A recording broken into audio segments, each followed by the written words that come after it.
Sit back, slip on your absorbent undergarments. Damage 365 Radio with your host Kevin Nasta and John Forrest. Time to play the game.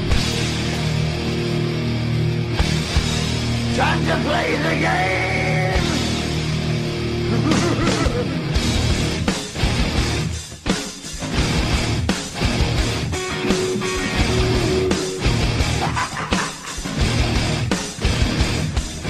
It's all about the game, and how you play it, all about control. And if you can take it, all about your stand. If you can play it, it's all about pain. Welcome back, everybody, to another exciting episode of Damage 365 Radio. This would be episode number 20. I'd like to welcome you all. I am your host today, Coach Kev. I am riding solo today as JT has been put on an unexpected leave of absence, and he won't be joining us for an unknown amount of time. As soon as we get an update on that, we will let you guys know. So, I'm all alone today, doing episode number 20, and let's get right into it. We got some softball news coming up. Fall ball is approaching, and with that said, some of the players, including myself, have joined forces with a team in our league called the Nightmares. Infielder Mike Kingren, Rachel Longo, catcher Stephanie Allen, outfielder John Torrey, and myself will enter the fall as a member of the Nightmares. It should be an exciting season regardless of the outcome, as the league welcomes back some teams that haven't been in a league a while, and every year they have full entries into the league that only play fall ball, combined with some of the teams that do play fall ball from the spring. It really should be a fun season. So I'm kind of looking forward to fall ball, and I am hoping that the weather cooperates. We played fall ball last year, and it was interrupted by hurricane. We never did finish the season or the postseason, and it was a little bit on the chilly side, but we've had a very, very mild August, and it just has not been getting hot, and just, with some humidity here and there causing some thunder showers. In about 5 weeks I haven't used my pool. I'm debating whether I want to shock my pool again or I just want to throw the cover on it and call it a season. But I guess time will tell. And we have some new and exciting things coming to Damage 365 Radio that I want to get into right about now. And as always, we are streaming live on Skype. Damage 365 Radio is our handle. And I would like to welcome anybody who would like to give us a call today to comment on SummerSlam and what happened on the corporate screw job, as we are calling it. We will give you the chance to call in. I will give you the cue when to call at our phone number, 732-566-2522. That's 732-566-2522. Don't call in, of course, until you get that cue. And I will be giving that later on in the program when we do our WWE bit. And, hopefully we get some callers in today, and hopefully we get some callers in today that can contribute to the show and help us along. But some of the things I'd like to talk about that I was talking in regards to some new things with the radio is we will have analysts calling in at different times of the show, different weeks. We right now have signed up a brand new New York Mets analyst and a New York Yankees analyst. And these analysts will cover not only the Major League squad and giving us an update on injuries and who's hot, who's not, maybe if the managers are on the hot seat, but they're also going to cover the minor league affiliates, all the way from AAA down to Gulf Coast, maybe rookie ball, New York Penn League, AA, and who's ready to come up and contribute, who's the shining star of the organization, and maybe who might be on the move to make room for this player. So that's what these analysts are going to do. We are also looking for analysts to cover all our local teams, which include the New York Knicks, the Brooklyn Nets, the New York Islanders, the New York Rangers, the New Jersey Devils, and football, and the New York Jets, and the New York Giants. So we would, anybody who knows anybody who is very, very into the teams and the knowledge of everything that goes on with the team, that's very well spoken and well versed on any of these particular teams, let us know. Drop us an email at damageincsports, that's damageincsports@gmail.com, and send us a demo or maybe some work that you've done in the past. Remember, this is done on a volunteer basis. We don't get paid here. We're a nonprofit organization here on the show. None of us receive salaries or anything along that. We don't get paid. We do this for fun. We do this for you guys, so you guys can get some updates. Sometimes it's a little late. Sometimes you guys already know the news before we go on the air because we only do it once a week. So, like SummerSlam, it was a week ago today. But you know what? There's been a lot of things going on with Monday Night Raw and SmackDown, and we'd still like to get into it. So at this time, we're going to go to an early commercial break so we don't have any interruptions during the show. From, of course, our favorite pizzeria in Matawan, New Jersey, Esposito's Pizza. We'll be back in 30 seconds. Esposito's Pizza and Pasta. Over a decade of excellent dining experience. Dine in, take out, or free delivery. We feature over 25 different types of pizza pies, and also will create anything you want. Our sauces are made fresh daily and use only the freshest ingredients. We also have good old-fashioned style entrees, cooked like your mom used to make. From wraps, calzones, rolls, and pasta specials galore to calamari and soups, all in a cozy atmosphere. Call today or stop on in. And now, on Damage 365 Radio, it is time for the Clubhouse Report with Coach Kev.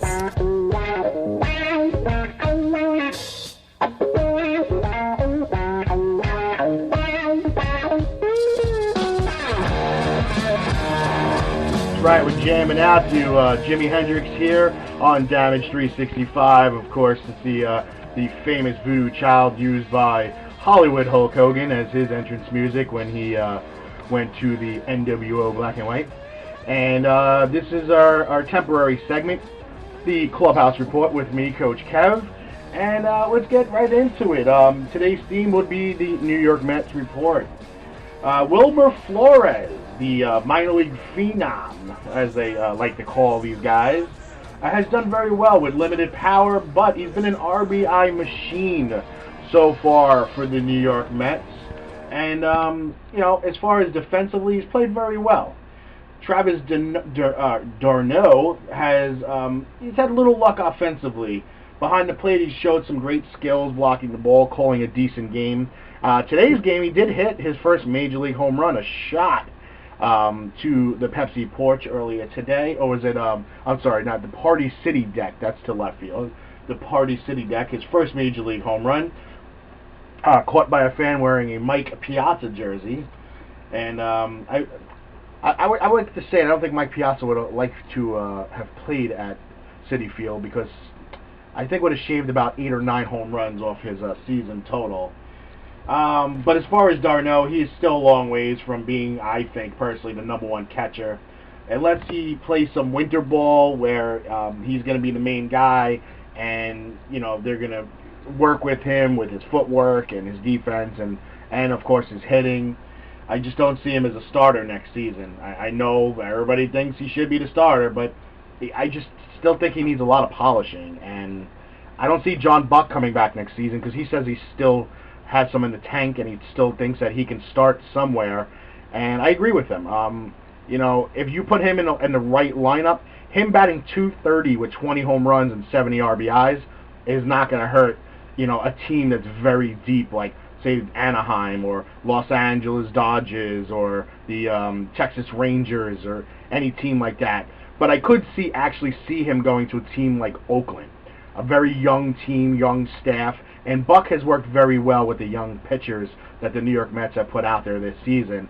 So that kind of adds to his resume. Not only does he have pop and he can drive home some runs and he's a very durable catcher, but he's had the experience to say that, you know what, I've worked with young players before, and I don't have problems working with these players, and, boom, hook me up, give me a contract, and we'll see where it goes. But, moving on from other New York Mets news, Ike Davis he's been doing much better getting on base. But walks aren't going to drive home runs in key spots. When you have runners on second and third and 2 outs and you need that clutch RBI hit, getting that walk just leaves it for the next guy, and it just makes it that much harder for the offense, but that much easier for the defense because now there's a force at every base.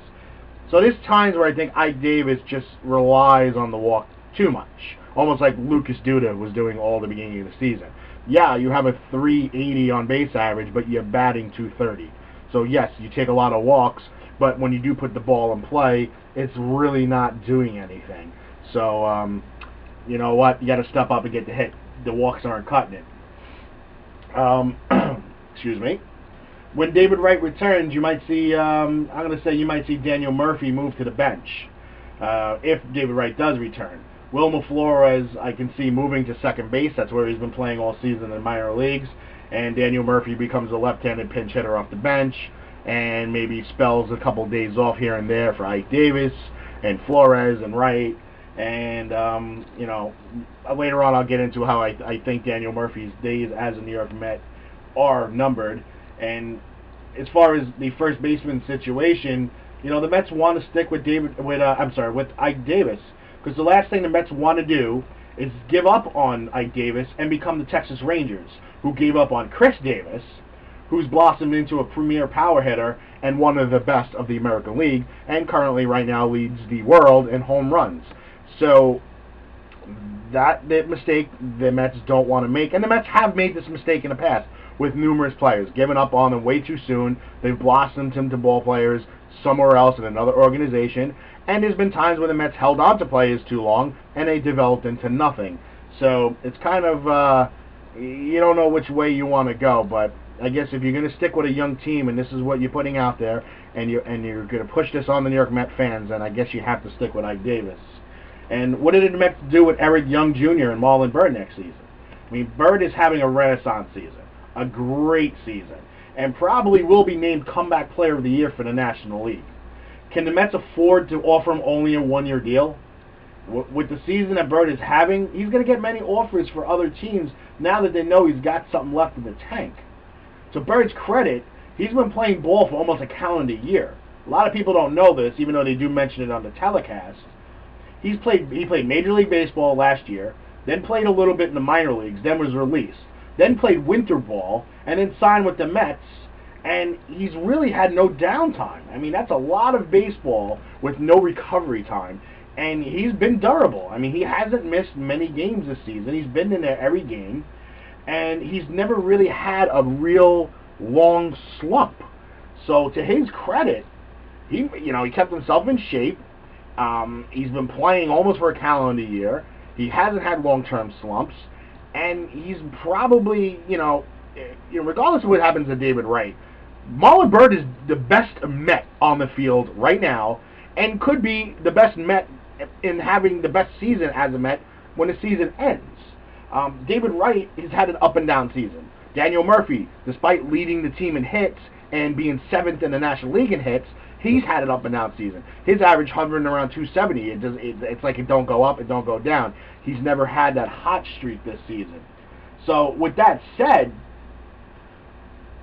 does Byrd have any more left in the tank, or did Byrd give you everything he had this season and left it all on the field? This is something that people, teams are going to have to gamble now. And, what are you going to get? Are you going to get Marlon Byrd of this season, or are you going to get Marlon Byrd of 2012? So can the Mets really afford to offer a one-year contract? Because if someone offers a 2-year contract, you can say, bye-bye Birdman, because anybody with common sense is going to leave the team if someone offers a 2-year deal.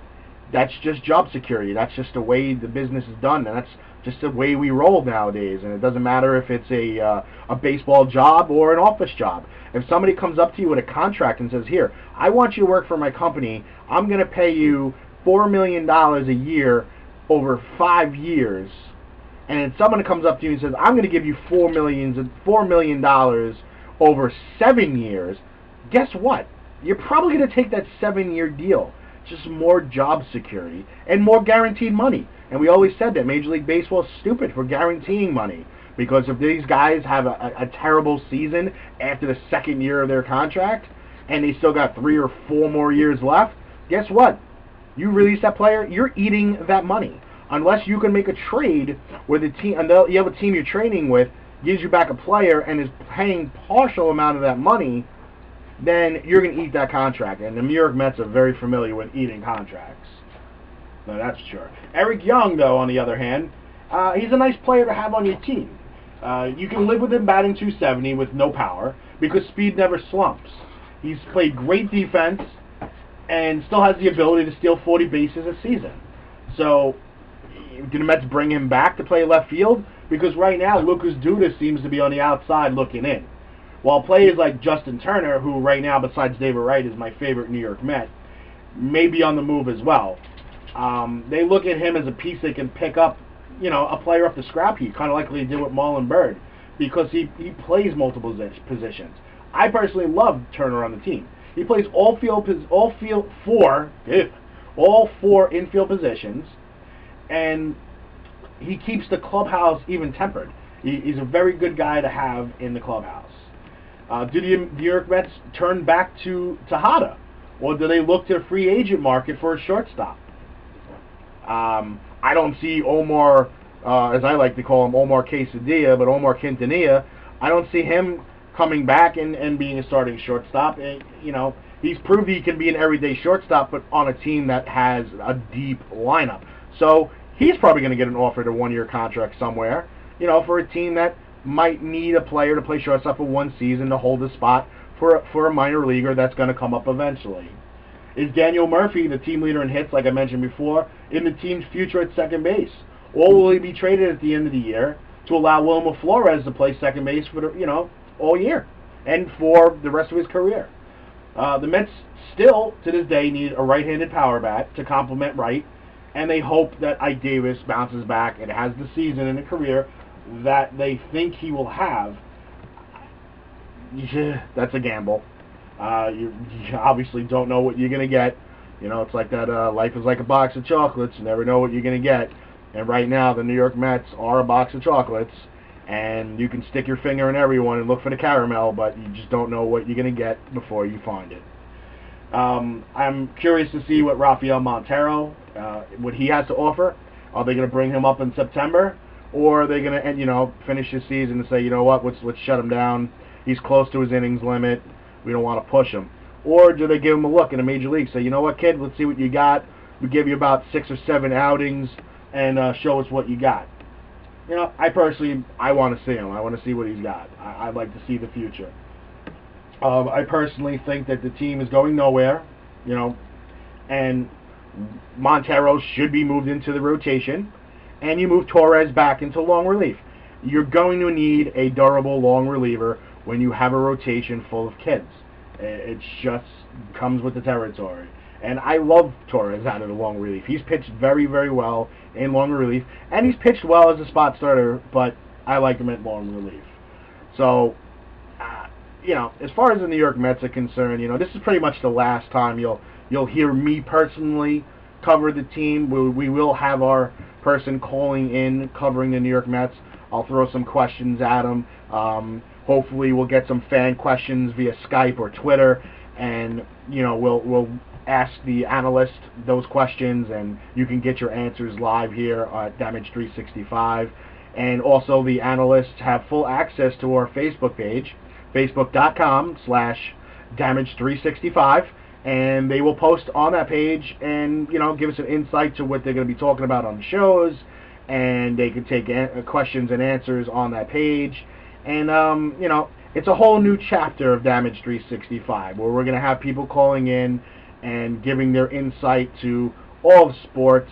And, we did it earlier when we had our cool wrestling analyst, Nanny Raw. She gave us her insight and her opinion and her outlooks and things like that.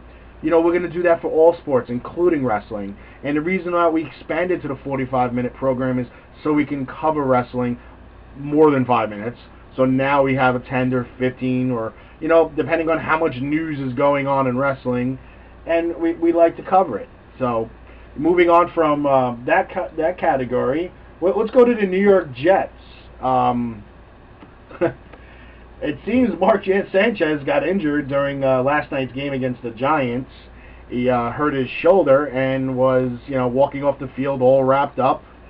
And his coach is not very happy about it. And he had a little hissy fit in front of the media about them constantly asking him, who's going to be the starting quarterback. He refuses to disclose the nature of Sanchez's injury.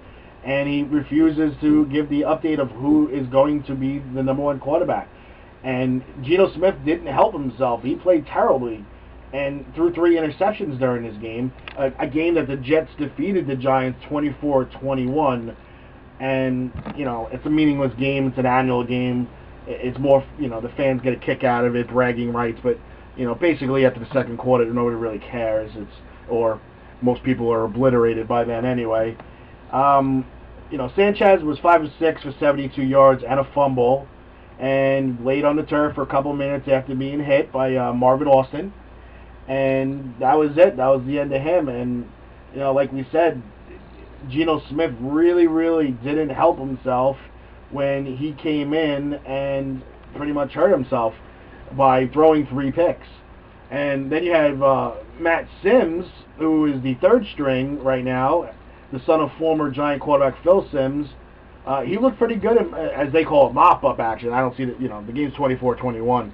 Can't really see that as mop-up. But he went 6 for 10, 120 yards. He hooked up with Ryan Spadola on a nice, nifty 70-yard pass, and it set up the winning field goal. So, again, I don't see how that's mop-up duty. But, as always, though, the Jets did blow a chance earlier in the game to pretty much end the game. Nick Foles missed a 39-yarder. And kind of wasted the chance where they recovered a fumble, and they could have ended the game earlier. But it is the New York Jets, and folks, I'm sorry. I mean, it really doesn't matter. I mean, the New York Jets are the New York Jets. They always are going to be the focal point of laughter.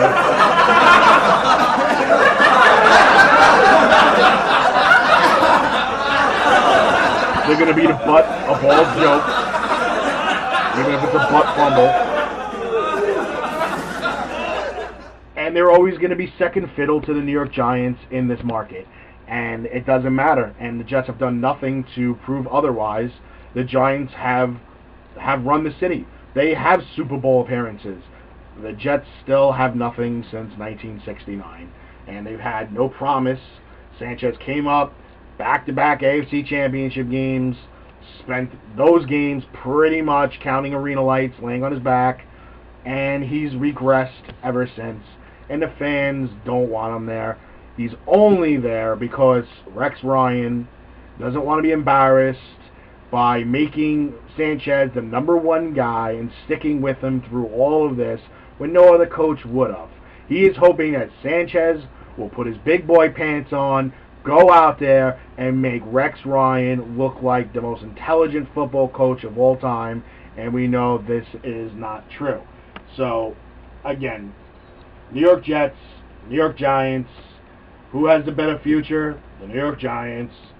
And sorry, New York Jet fans, but it's going to be another long season of subpar and probably if you hope, and if you're lucky, a 7-9 season where the New York Giants will be competing for the NFC East division with Washington Redskins and the Dallas Cowboys, and that's pretty much it because the Eagles still stink, and they are still the Eagles. And, all 3 of those teams should have 10 or more wins. So, I'm sorry, the New England Patriots is still the dominant team of the AFC East. It doesn't matter if they have Tim Tebow or not. But Tim Tebow will be celebrating in a winning way where he would never have done that with the New York Jets.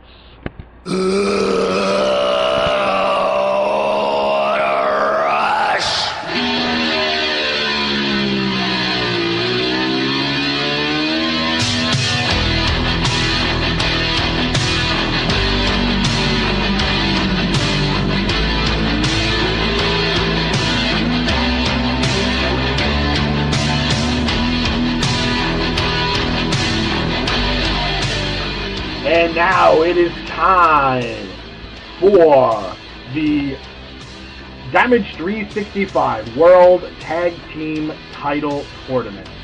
Say that 3 times fast. For the undisputed World Tag Team Champions, it was the Legion of Doom taking on Axe and Smash of Demolition. And it was the Legion of Doom winning the Tag Team Tournament and becoming the Damage 365 undisputed World Tag Team Champion. And that is all for that tournament, folks. We will move on next week and open up a brand new tournament which will feature stables.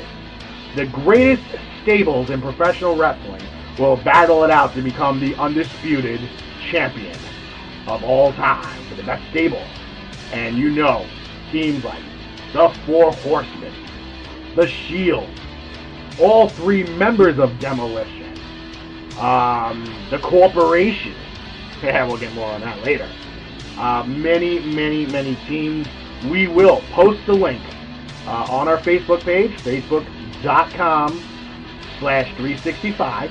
We will post that link to, again, the finals of this tournament and the beginning and the total list of the Stables tournament.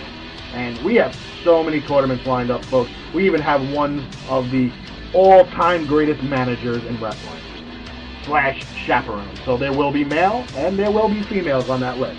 And we'll see who the best of all time is. Remember, you can always get your votes in there on our Twitter account, @DamageAthletics, hashtag whatever tournament it happens to be. This time, it'll be hashtag stable. And we will definitely plug in your public vote into the generator, and we'll see if it tilts it one way or another. But right now, it is the Legion of Doom as the defending, undisputed World Tag Team Champions, winning the Damage 365 tournament by eliminating Demolition. Yes, sir, we promised you a great main event tonight. Nick Andres, a giant WrestleMania! Hulkamania is running wild. My God, what a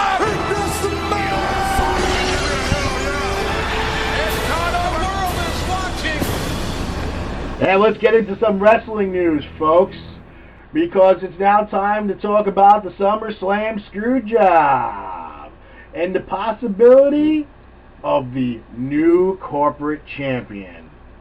Yeah, I got 2 words for you folks on this. It's called E-Cycle. A play off the word of recycle, of course. WWE recycles another storyline. We've seen this before, haven't we? Screwed over Stone Cold Steve Austin, escorted out of the arena after flipping out on a McMahon. Sound familiar? Corporate champion was The Rock. Come on, WWE, really? You're really paying this creative team and its leader, Stephanie McMahon, and this is what you came up with? A recycle version of the Attitude Era, but in the PG era?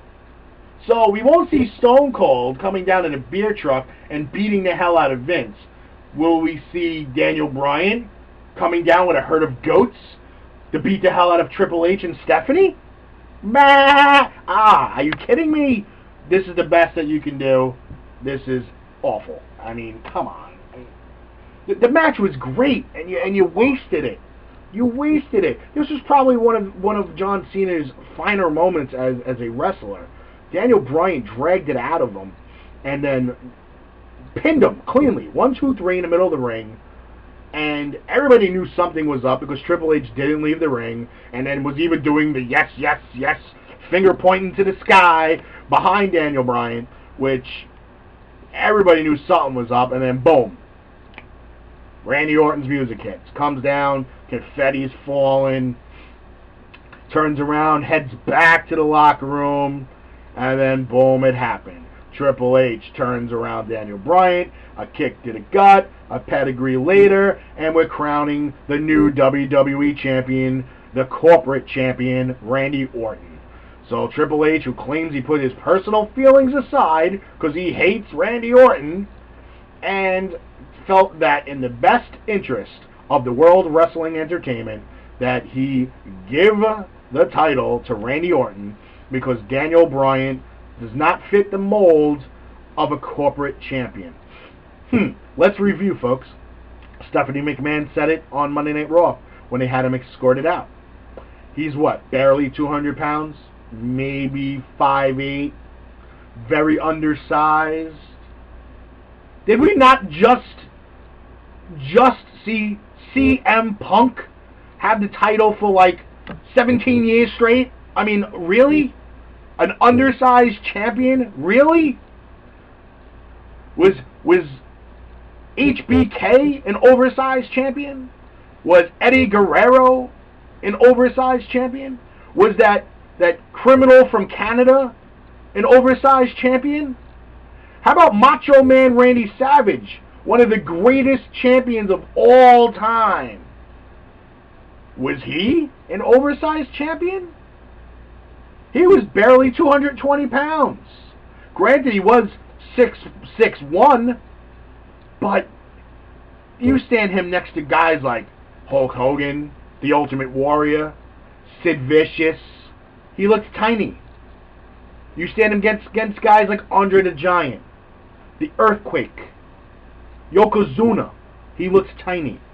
But yet, he represented the WWE as one of the greatest champions of all time. Is Ric Flair a big, huge champion? No. So why is Daniel Bryan not a good representative for the WWE to be the champion? There's no reason for it. I want to hear people's comments. So, I mean, if anybody wants to call in and give their comment, now's the time to call. 732-566-2522. If you want to voice in on your opinion right now on the SummerSlam Screwjob. That's what I'm officially going to call it. I know a lot of people have called it a Screwjob and SummerSlam Screwjob and whatever, but, you know, this is what I want to call it. So, if you're interested in calling in, give us a call in. If not, you know, whatever. I'll continue with my rant on something else. We can always go back if you call. Earlier this week, we heard that WWE seemed to be in talks with former world champion Bill Goldberg. And one of the largest stipulations of his return seemed to rest on him fighting Ryback at WrestleMania 30. Remember, it's Ryback who has been compared to Goldberg by fans with those constant annoying Goldberg chants. I know fans pay salaries, buy their ticket purchases, and they have the right to do whatever they want, but just like the stupid chant of, "What? What? Enough. Let it die." It's just annoying. And then, of course, as always, we find out it's some jackass on a social network that started the rumor and was immediately shot down by Goldberg's camp and members of the WWE creative team. But Goldberg did say publicly and openly at the Miami Marlins game yesterday when they had a wrestlers alumni night, and he said that he's open to return to WWE, but he will not be taking on Ryback at WrestleMania 30. Now that his son is old enough, he's welcome to come back to the idea of wrestling. He wants to come back.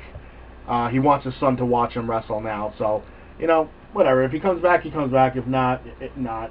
I mean, Goldberg's the type of guy you either love him or hate him. You know, he's a big, powerful guy, and he doesn't really have a big wrestling repertoire, but he is a strong son of a bitch. And he jackknifed a lot of big boys, including the Big Show. Had him vertically upside down, up in the air in a suplex position for a good 15 seconds before jackknifing him down and pinning him. So, you know, that's a big boy. He did it to Mark Henry as well. So that's 400 plus pounds. You know, you never know. But again, what's that going to bring? He comes back and then they're going to what? Team him up with Ryback, and they'll have like the Goldberg twins. That'll be the next tag team. So, excuse me. The WWE is possibly considering dropping the Hell in the Cell pay-per-view event after this year. The match itself would remain, but the idea of the pay-per-view is going to be dropped. So they'll use the Hell in a Cell match itself in other pay-per-views or, excuse me, or like on Raw or something along that nature. But the pay-per-view itself will go down. I said from a while ago that when people were asking what pay-per-views would you like to see come back, I want to see Halloween Havoc, and I want to see Bash at the Beach. I love the idea of an outdoor match event at a beach with the sun shining. I just like that idea. And Halloween Havoc, everybody knows I'm a big fan of Halloween, and I just love the idea of having Halloween Havoc. And then what? The next month you have Survivor Series. It seems like it goes hand in hand, and I would love that very much. On the topic of pay-per-views, there has been long talk of SummerSlam 2014 being hosted at Madison Square Garden in New York, which was where the first SummerSlam event was held. That was 1988. WWE's held the event at the Staples Center in Los Angeles, the home of the Lakers and the Clippers, for the last 5 years. The only disadvantage, and I say this with a lot of respect, the only disadvantage of having it at Madison Square Garden is the capacity. It's not that large. Transportation to and from the arena is awful, especially if you're from out of town. What it does, though, it brings in tons of revenue for the city because people are going to be staying in hotels somewhere in the either 5 boroughs or neighboring New Jersey, and they're going to have to take public transportation because there is no parking in the area.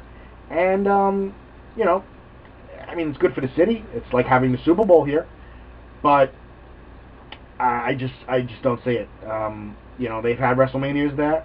They've had their ups and downs with WrestleManias there. SummerSlam was there, like they said, back in 1988. And I just think, again, it's another case of E-Cycle. It's time to move on. It's time to hold these events at different venues all across the United States and maybe outside the United States. And let's see where it goes. And let's see what kind of fan base you can generate in different areas. I mean, I'm not saying have it in the middle of, like, you know, Kentucky, but there are other big markets out there besides New York, Philly, and Los Angeles, or California in general. So, you know, have it. You want to have it in 2014? That's fine. But let's not make it a permanent thing like they've done in LA in the last 5 years. WWE Hall of Famer Ric Flair made a comment on his controversial behavior during that 2K14 event where he was accused of being drunk. During a recent appearance on the Steve Austin's podcast, here's what he had to say about all that. And remember, this is Ric Flair. I don't know what happened last night. They told me to entertain them, and I did. But apparently it wasn't received the way it was supposed to be. The people who are running the game love it, but the problem is corporate WWE gets mad at me. Number one, it upsets me because I love the company and respect them so much. I guess we just drifted and told stories, and they wanted me to focus on the evening and it all be about the game. So basically, Ric Flair was told, if you're going to go to this event, that it's got to be about the game itself and nothing else. And WWE got mad because, in his words, he drifted off and started talking about, you know, Ric Flair. Which, when you are Ric Flair is going to talk about Ric Flair. And I am sure that if Hulk Hogan attended this event, he would not sit there concentrating on the game and the game only, that he would veer off and start talking about Hulk Hogan. Because when you put these humongous personalities in the public, they're going to talk about themselves. Not really big of a shock there. So if you get pissed off at them, don't invite the humongous ego guys. Invite the guys that don't have the humongous ego. Like the Edges, and the Bret Harts, and the Jim the Anvil Neidharts, and the Goldbergs. Don't invite Ric Flair. Don't invite Hulk Hogan, Eric Bischoff, guys like that, because they want to talk about themselves. Because if it wasn't for them, we wouldn't be talking about it right now. And guess what? We are talking about them. Mission accomplished. Unbelievable. But anyway, moving on from wrestling news, I guess nobody really wanted to talk about wrestling today. Let's get really quick into Ryan Braun.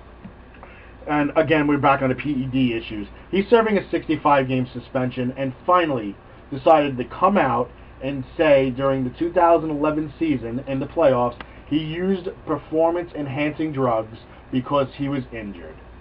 So now it comes out. Finally, he finally put some truth on the table. Does it really, really, really matter? He claims he did it near the end of the season. That's probably not going to match up to the stories of the drug testers that he did it during the late part of the season, because if they say they tested him in the middle of the season, he's just going to come off as a liar again. Could this just go away? I mean, Ryan Braun, just shut up. I mean, at least A-Rod has put it into shutdown mode, and you just shut the hell up at this point. But Ryan Braun, your image is tarnished. Everything about you is awful. You've lost sponsors. You lost endorsements. You've lost advertisers. Just shut up. Take your 65-game suspension like a man. Come back next season. Try to rebuild your image. Cater to the fans. Kiss a lot of ass. And in a couple of years, nobody's even going to remember this even happened. But guess what? You still won't be a Hall of Famer. And you shouldn't be a Hall of Famer. And, that's all I got to say about that guy.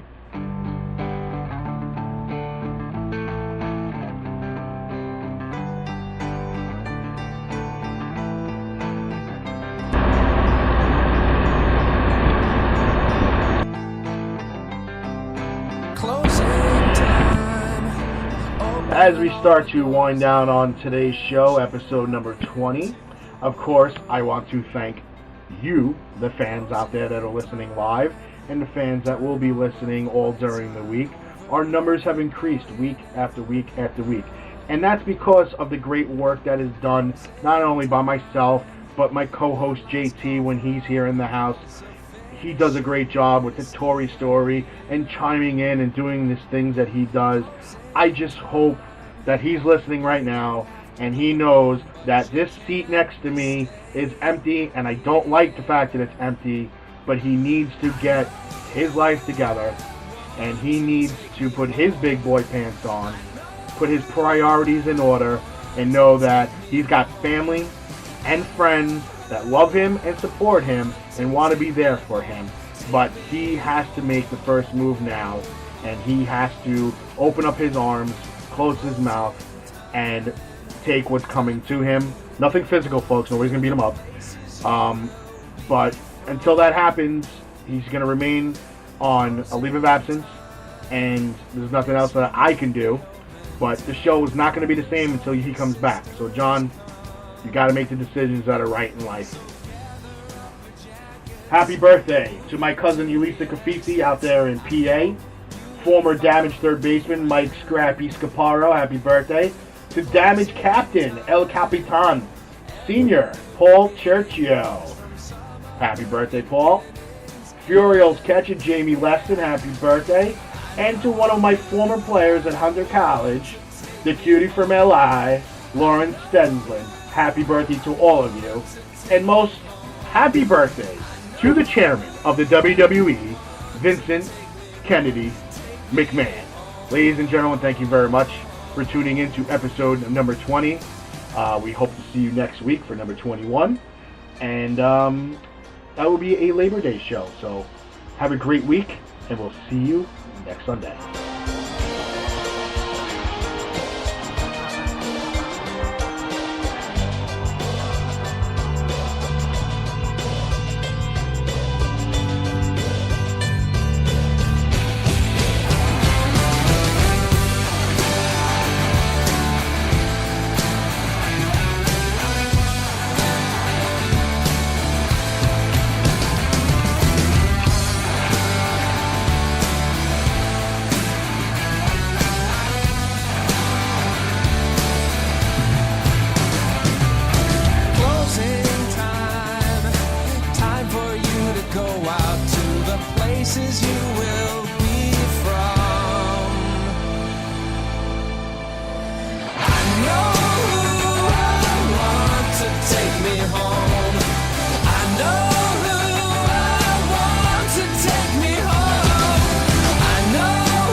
Take me home, take me